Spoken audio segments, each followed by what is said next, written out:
arvan, et mul oli mitmeid mõtteid. Tõenäoliselt nagu ikka, et küll politseinik, küll kosmonaut, kindlasti mitte pankuriks.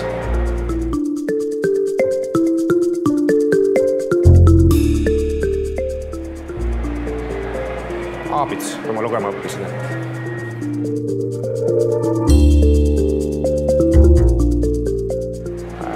Mul oli kunagi kilpkonn, aga tal vist ei olnudki nime.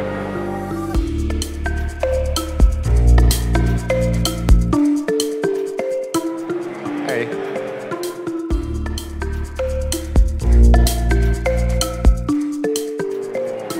Vahel võib-olla liigne kollektiivne mõtlemine, et mulle meeldivad rohkem individualistid.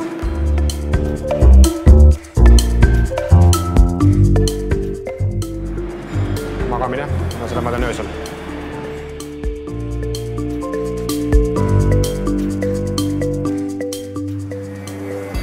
Ma ei igatse, ma tean, et ma seda ei saa, et mis on, see on. Teatud asju on võimalik treenida, aga ma ei oska igatseda.